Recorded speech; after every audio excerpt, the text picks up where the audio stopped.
We had a lot of rain today, nothing like that, but... Well, now, the rain totals weren't all that impressive, but it was the heavy downpours that definitely slowed people down, and that's still the trend on pockets of 95 out there right now. So, yes, our evening commute, if you want to hold off for maybe 15, 20 more minutes, that seems to be the final push of the steadiest and worst of the rain showers, which are now pressing into parts of the North Shore. We're seeing some of the indications of orange and red just overhead in North Reading, and again, right along 95. You see Cape Ann getting grazed as well, but some of the steadier rain is now making its way up into parts of the Merrimack Valley and even getting into southern Maine. But Plymouth County now catching a glimpse of this too. It seems to be sliding offshore at this point, but the Cape and the islands did just enough to avoid really any true rain today. Yes, there was still low visibility, low-lying clouds, and that is going to be the case as we move into the coming hours, but the worst of it, I think, is behind us at this point.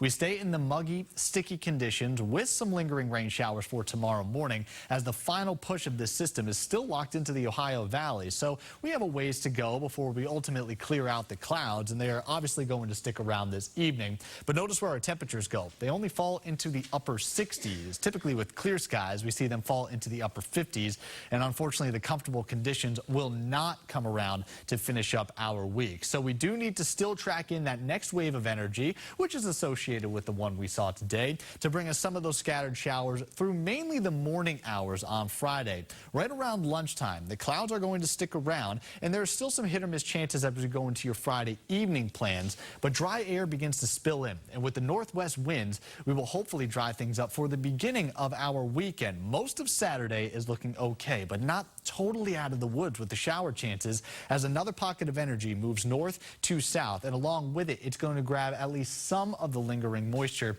and give us some spotty showers, I think more so for coastal locations rather than their interior spots. That being said, any rain that ultimately does occur, not going to be as intense as today. It's not going to be very long-lived and really shouldn't deter your plans too much. So Saturday, yes, some hit or miss chances. Sunday seems to be the pick of the weekend as the sunshine is going to take over and summer is going to be feeling more that way, at least as we go into Sunday afternoon. But it officially begins tomorrow just before noontime. So we are just on the cusp of the summer feeling, but tomorrow our temperatures are not going to get too warm. We are back near 80 degrees come Saturday with those hit or miss chances. Warmest part of the weekend going to be on Sunday afternoon. The sunshine continues for the beginning of next week, and we stay near 80 degrees. We take a slight hit in those afternoon highs on Tuesday as we introduce our next round of rain. Wednesday has some hit or miss chances for thunderstorm activity too. So while we were in a dreary trend this week, it just seems about 2 days for next work week.